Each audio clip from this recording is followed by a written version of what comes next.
दोस्तों नमस्कार।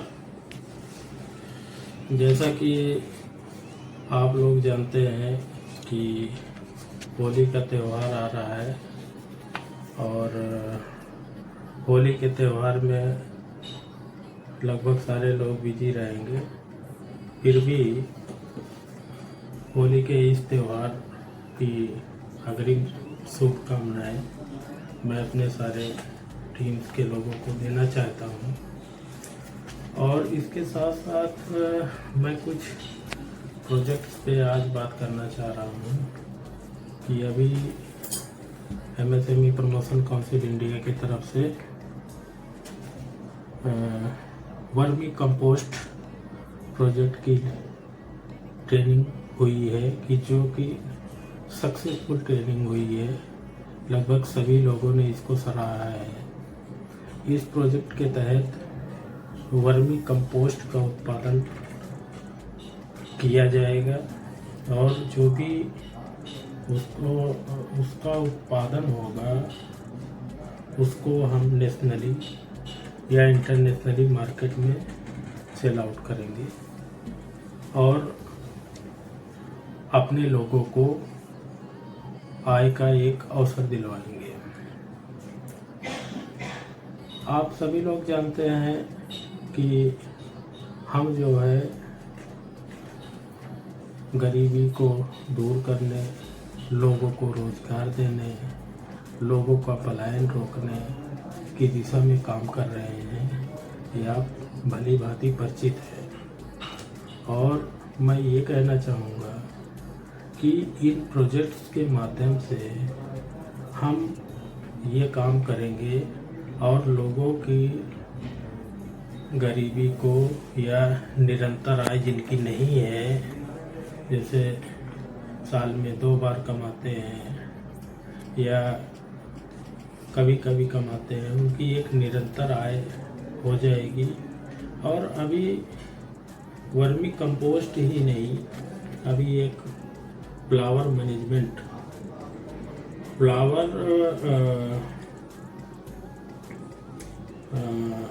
Waste management, flower waste management का हम प्रोजेक्ट शुरू करने वाले हैं। वर्मी कंपोस्ट का प्रोजेक्ट जिस दिन उसकी ट्रेनिंग दी गई थी तो मैंने ग्रुप पे फ्लावर वेस्ट मैनेजमेंट का डीपीआर भी डाला हुआ था। तो कुछ स्टेट से हमको सकारात्मक प्रतिक्रियाएं मिली है कि सर इस प्रोजेक्ट को भी लॉन्च किया जाए, ये हमारे यहाँ पे बहुत बढ़िया प्रोजेक्ट चलेगा। तो उस पर हमने बोला है कि ठीक है, सोमवार को इसकी ट्रेनिंग भी हम करवाएंगे। इसमें सबसे पहला प्रतिक्रिया हमें मिला है झारखंड से। झारखंड की चेयरमैन श्रीमती रश्मि तिवारी जी ने आग्रह किया है कि सर इस प्रोजेक्ट को हम बहुत अच्छे तरीके से झारखंड स्टेट में इम्प्लीमेंटेशन करना चाहेंगे। मैंने कहा कोई बात नहीं, आप इम्प्लीमेंटेशन करो। साथ साथ राजस्थान में भी ये बात हुई है। उत्तराखंड और हिमाचल, उत्तराखंड और हिमाचल देवभूमि है, तपोभूमि है। वहाँ पे वेस्ट फ्लावरों की तादाद बहुत ज़्यादा है। फ्लावर वेस्ट मैनेजमेंट का काम करने से एक तो जो भी वेस्ट फ्लावर है जो आज मंदिरों पे या किसी धार्मिक प्लेस पे चढ़ने के बाद, भगवान के ऊपर चढ़ने के बाद, या देवी देवता या किसी भी धर्म को आप ले लीजिए, चढ़ने के बाद उनसे वेस्ट हो जाते हैं और उनको या तो कचड़े में डाल दिया जाता है या तो उनको गंगा जी में फेंक दिया जाता है। तो एक तो हमें गंगा की सफाई में भी बहुत बड़ा योगदान हमारे एमएसएमई प्रमोशन काउंसिल इंडिया की टीम करेगी। इस वेस्ट फ्लावर को सही तरीके से मैनेजमेंट करके इस वेस्ट फ्लावर को से हम एसेंस बनाएंगे, कंपोस्ट खाद बनाएंगे, अगरबत्तीज बनाएंगे और जो जो भी इससे सामान बनेंगे उनका हम उत्पादन करेंगे,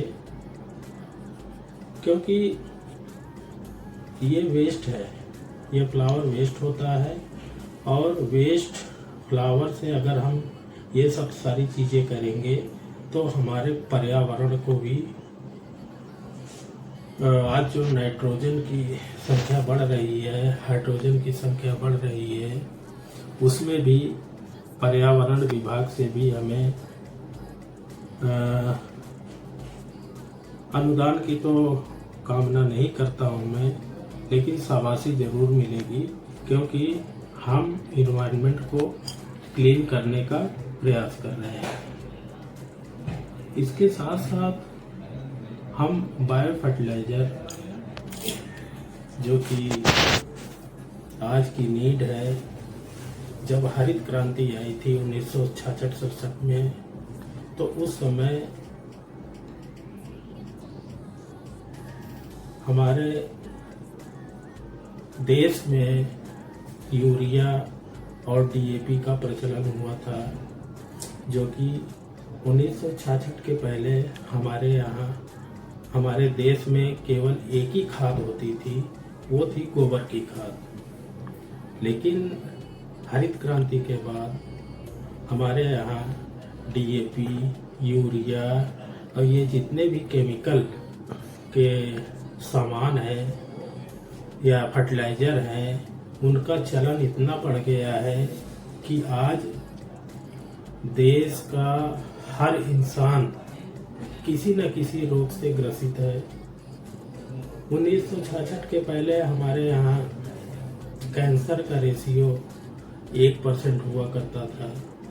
आज हमारे देश में कैंसर का रेशियो 60% के आसपास पहुंचने वाला है, जो कि एक बहुत बड़ी विकट समस्या है, क्योंकि कैंसर जो ऐसा रोग है जो कि मेरे हिसाब से अगर वो लास्ट स्टेज में आ जाए तो उसका रोकथाम करना संभव नहीं है।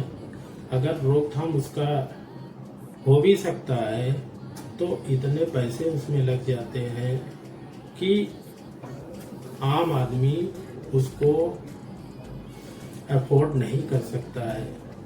केवल जो बड़े लोग हैं वही लोग अफोर्ड कर सकते हैं, लेकिन फिर भी चांसेस कम होते हैं। अगर पेशेंट बच गया तो ठीक है, नहीं बचा तो कोई बात नहीं, नहीं बचने पे उनके पैसे भी वेस्ट हो जाते हैं। तो बायो फर्टिलाइज़र को लाने का उद्देश्य गवर्नमेंट का भी है। बहुत सारे बायो फर्टिलाइजर्स आज मार्केट में उपलब्ध भी है। बायो फर्टिलाइजर्स लिक्विड बेस भी हैं और पाउडर बेस भी खाद के टाइप की भी हैं। बहुत सारी कंपनियों को हैं, लेकिन हम लोग जो यूज कर रहे हैं वो 11 साल के रिसर्च वाले साइंटिस्ट के रिसर्च के आधार पे उसने ये प्रोडक्ट को बनाया हुआ है। और इस बायो फर्टिलाइज़र में वो ताकत है कि यूरिया और डीएपी की मात्रा को बिल्कुल नील कर दिया है। मतलब ये कहने का है कि अगर हम बायो फर्टिलाइज़र यूज करते हैं तो ना तो हमें डीएपी डालने की ज़रूरत है, ना तो यूरिया डालने की ज़रूरत है, और जो उससे उत्पादन होगा वो भी ऑर्गेनिक होगा। ऑर्गेनिक होने से चीज़ें जो है आज जो कि हम केमिकल और जहर खा रहे हैं उन सब चीज़ों से निजात मिलेगी। और जो हमारे यहाँ पे रोगों और संक्रामक बीमारियों का स्तर बढ़ रहा है वो भी कम हो जाएगा। जैसे आज एक समय था, अंग्रेज जो है एलोपैथ को लाए थे। एक समय था कि आयुर्वेद ही हमारे देश की रीढ़ हुआ करता था, क्योंकि कोई ऐसी दवाई थी ही नहीं। हमारे देश में इतनी जड़ी बूटियां हैं कि जिसकी आप परिकल्पना नहीं कर सकते हैं। हमारे देश में खेतों के मेड़ों मेड़ों पे ऐसे ऐसे जड़ी बूटियां हैं जिनको हम आप पहचान नहीं सकते हैं। ये पहचानने वाला ही पहचानता है कि इस जड़ी का काम किस में आता है। लेकिन बढ़ावा देने के लिए हमारे आयुर्वेद को दबा दिया गया, जबकि एलोपैथ किसी का सफल इलाज नहीं है। एलोपैथ केवल रोगों को रोक सकता है, राहत दे सकता है, लेकिन वो जड़ से ख़त्म नहीं कर सकता। जड़ से ख़त्म कर सकता है तो या होम्योपैथ है, या आयुर्वेद है, या यूनानी है। ये सब प्रक्रियाएं ऐसी हैं जिनसे रोगों को पूरी तरह से मुक्त किया जा सकता है। तो बायो फर्टिलाइजर जो हम लॉन्च कर रहे हैं वो गजाली ग्रुप का बनाया हुआ है, और इसके कई फायदे हैं। फायदे ये हैं, पहला फायदा तो ये है कि इसमें जो है आपको यूरिया और डीएपी से निजात मिलती है, और एनपीके नाइट्रोजन, पोटेशियम और फास्फेट की मात्रा को संतुलित रखता है। दूसरा फायदा क्या है, अगर इस प्रोडक्ट का आप छिड़काव करते हैं तो क्योंकि ये मिट्टी में यूज नहीं किया जा सकता है, इसको हमेशा पौधों की पत्तियों में स्प्रे किया जाता है। तो अगर इसका यूज होता है तो जहाँ जिस फसल में 3 बार अगर सिंचाई करनी पड़ती है तो इसके यूज से उसमें केवल 2 ही बार सिंचाई करना पड़ता है, 1 बार सिंचाई का फायदा मिल जाता है। तीसरा फायदा यह है कि इसको हमारे नॉर्थ इंडिया में नील गाय वगैरह जो हैं वो अवॉइड करती है, वो नहीं खाती हैं। आजकल उत्तर प्रदेश और कुछ ऐसे राज्यों में नील गाय वगैरह का बहुत प्रकोप है, तो उससे जो है निजात मिल जाती है और चीज़ें आपकी ऑर्गेनिक हो जाती है। जो पैदावार होती है वो ऑर्गेनिक होती है। हाँ, मैं मान सकता हूँ कि इस प्रोडक्ट में जब ये उत्पादित होता है तो थोड़ा सा 2 से 5% उत्पादन में कमी होती है, लेकिन ये रेट आपको वो देके जाता है कि आपको वही रेट या उससे ज़्यादा भी देके जाता है। हमने ये टारगेट किया है कि अगर एक गांव में 20 या 30 किसान हमारे इस प्रोडक्ट का यूज करेंगे तो उनसे जो उत्पादित फसल होगी, अगर वो बेचना चाहते हैं तो उनसे गवर्नमेंट के जो एमएसपी है, केवल हम अपने उत्पाद की बात कर रहे हैं और किसी उत्पाद की बात नहीं कर रहे हैं, तो इस उत्पाद को गवर्नमेंट से 10% के ऊपर जो एमएसपी भी होगा, सपोज दैट गेहूँ का एमएसपी 2200 रुपये है, तो इसको हम 2420 रुपये में खरीद लेंगे और इसको हम या तो नेशनली या तो इंटरनेशनली सेल आउट कर देंगे। तो इसीलिए आप लोग इसके महत्व को जानिए, बायो फर्टिलाइज़र के बारे में थोड़ा सा अध्ययन करिए आने वाला समय, जैसे आयुर्वेद, कोरोना के समय में एलोपैथ की दवाएं मिलना तो मुश्किल हो गया था। आयुर्वेद ने ही कितने लोगों को बचाया है। आयुर्वेद का काढ़ा, गिलोय, इम्यूनिटी बूस्टर आदि चीज़ों ने जैसे कोरोना काल में लोगों को सुरक्षित किया है, और आज आयुर्वेद का चलन फिर बढ़ रहा है। आने वाले समय में सभी लोग ये सोच के चले कि आने वाला समय बायो फर्टिलाइजर का होगा। जब तक हम आपकी सोच नहीं होगी तब तक दूसरा आदमी इसको लागू नहीं करेगा। पहले किसी न किसी को तो खड़ा ही होना होगा। जब आप खड़े होंगे तो आपका पड़ोसी खड़ा होगा, आपका पड़ोसी खड़ा हुआ तो 2 लोग और खड़े होंगे। ऐसे ऐसे करके इस मुहिम को हम आगे ला सकते हैं। तो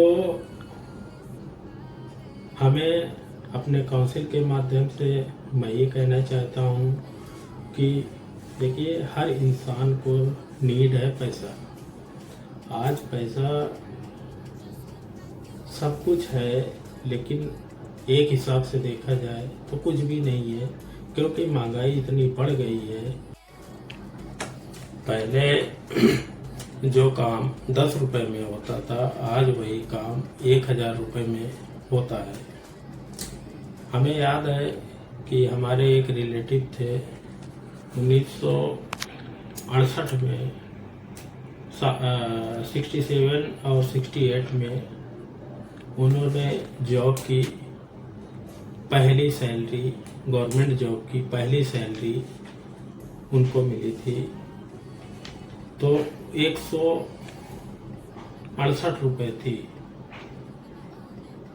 उस सैलरी से उन्होंने अपने घर पे सत्यनारायण व्रत का कथा भी किया, कम से कम 300 लोगों को खाना भी खिलाया, अपने ज़रूरतों के सामान भी खरीदे, और लास्ट में फिर भी उनके पास 20 रुपये बच गए। तब की महंगाई देखा जाए तो और आपकी महंगाई देखते हैं तो उसमें ज़मीन आसमान का फर्क है। तो पैसा सब कुछ है, कुछ भी नहीं है। महंगाई इतनी बढ़ चुकी है कि जिस हिसाब से महंगाई है उसी हिसाब से आपको मेहनत करना पड़ेगा, और उसी हिसाब से आपको अर्निंग करनी पड़ेगी। जब तक आप मेहनत नहीं करेंगे, जब तक आप ढंग से काम नहीं करेंगे, तो आपकी अर्निंग कैसे बढ़ेगी। तो मैं सभी लोगों को यही सलाह देना चाहूँगा, काउंसिल के लोगों को भी यही सलाह देना चाहूँगा कि बढ़ चढ़ के अपने काउंसिल के काम में हाथ बटाएं, और ज़्यादा से ज़्यादा इनकम करने का प्रयास करें, क्योंकि सबका काम बोलता है। किसी के चेहरा किसी को प्यारा नहीं होता, आदमी की पहचान उसका काम होता है।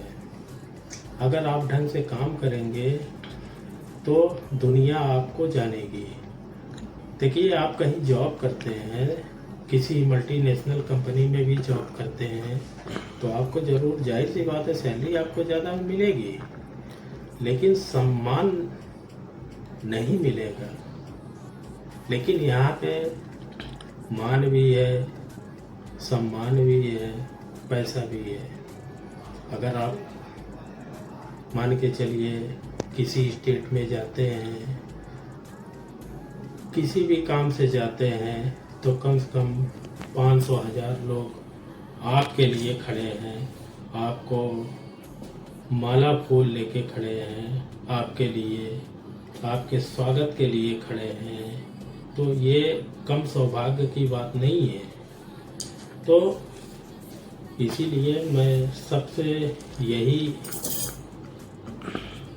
आग्रह करता हूँ कि तन मन लगाकर इस काउंसिल के लिए, इस देश के लिए और अपने लिए, खुद अपने लिए भी ढंग से मेहनत करके और काम करें, तभी अपना भी भला होगा, काउंसिल का भी भला होगा और देश का भी भला होगा।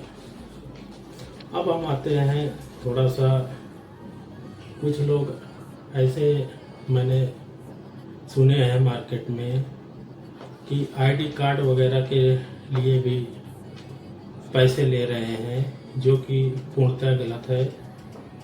अगर आईडी कार्ड का कोई भी पैसा मांगता है तो तत्काल रिफ्यूज करें, क्योंकि काउंसिल आईडी कार्ड वगैरह के लिए कभी कोई पैसे नहीं चार्ज करती है। हम आईडी कार्ड आदि के लिए कोई पैसा किसी से नहीं चार्ज करते हैं। अगर कोई ऐसा कहता है, कोई काउंसिल का भी आदमी कहता है, तो इसकी सूचना तत्काल सेंट्रल ऑफिस को दें, जिससे उसके खिलाफ कार्रवाई हो सके। अभी आपको मैं एक बात और बताना चाहूँगा कि अभी हम ई पोर्टल भी लॉन्च कर रहे हैं। ये मैंने पहले भी आपको 2-3 बार बता चुका हूँ कि हम लोग ई पोर्टल भी लॉन्च कर रहे हैं। तो ई पोर्टल का लगभग 60% काम हमारा हो चुका है। अभी 40% काम और बचा हुआ है। 40% काम को पूरा होते ही ये ट्रायल बेस पे कम से कम 10-15 दिन के लिए चलेगा। उसके बाद जो है इस ई पोर्टल को हम पब्लिकली लॉन्च कर देंगे। ये पोर्टल हमारे सभी लोगों के लिए रोजगार का एक साधन बनेगा। सभी लोगों को इंसेंटिव के रूप में सैलरी का एक कारण बनेगा। ये पोर्टल ही ऐसा पोर्टल है जो कि जितने भी आइटम्स हैं, सारे आइटम को हम किसी भी पोर्टल से सस्ता भी देंगे और हमारे अपने यूजर को हम 9 तरीके से उसको बेनिफिट भी देंगे।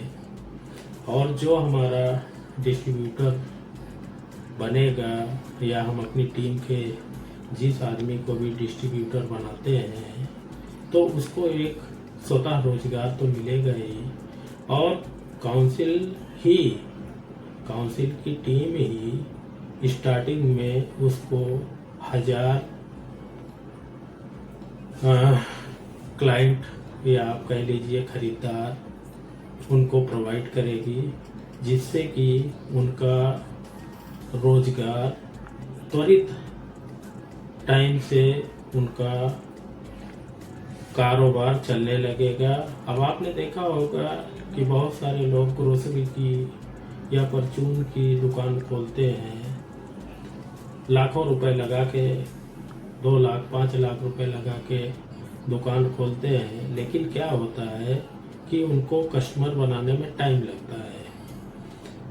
अब जो उनकी चाह होती है उस हिसाब से उनको पे आउट आप कह लें चाहे प्रॉफिट कह लें, उनको नहीं मिल पाता है, उनको बहुत समय लग जाता है।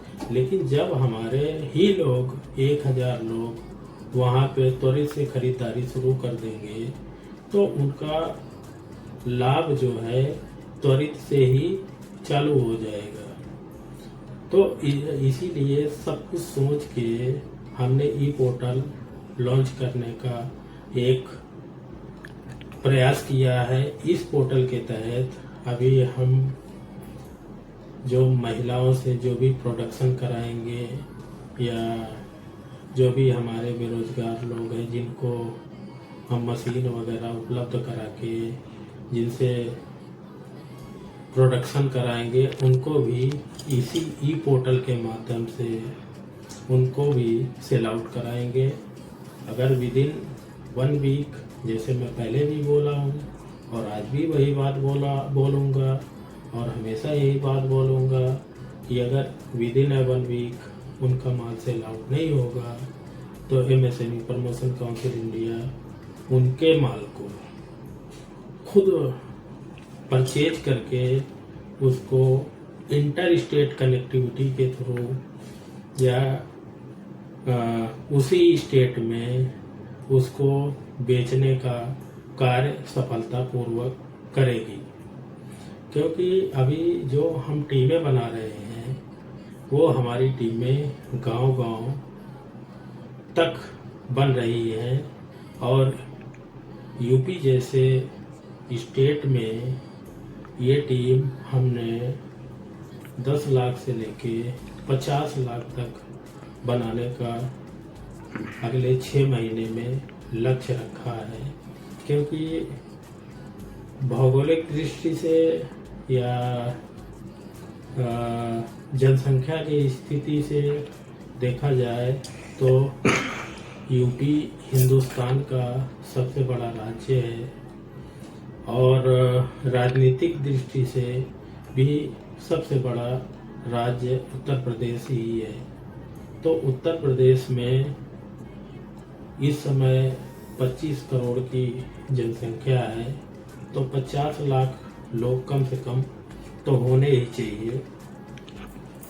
तो 50 लाख लोग अगर जिस दिन हमारे 6 महीने में हो जाते हैं उस दिन हम एक अलग मुकाम पे और एक अलग ऊंचाइयों पर खड़े होंगे। अंत में मैं ज़्यादा न कहते हुए केवल यही आग्रह अपने सारे चेयरमैन्स जो कि हमारे सभी स्टेटों के चेयरमैन जो कि बहुत बढ़िया काम कर रहे हैं, कुछ लोगों का कार्य अति सुंदर है और कुछ लोग थोड़ा स्लो चल रहे हैं, तो उनको भी मैं ये कहना चाहूँगा कि एक दूसरे से राय मशविरा करके रेवेन्यू जनरेशन का प्लान करें और अपनी टीम को भाई चलाने का भी उन्हीं को है। तो एक जैसे घर को चलाया जा सकता है, घर को हमेशा चलाया जाता है एक मुखिया के द्वारा, तो उस राज्य के वो मुखिया हैं, उनको अपनी टीम को चलाने का नैतिक कर्तव्य होता है। ये नहीं होता है कि टीम हमने जोड़ा, अब आए सेंट्रल यहाँ पे काम करने, सेंट्रल के लोग यहाँ पे आए काम करें, सेंट्रल के लोग आए यहाँ पे उनका इंसेंटिव के रूप में सैलरी देने। तो कुछ उनको भी ये सोच के चलना चाहिए कि इस प्लेटफॉर्म का ज़्यादा से ज़्यादा उपयोग करते हुए और चीज़ों को सफल बनाएं। धन्यवाद।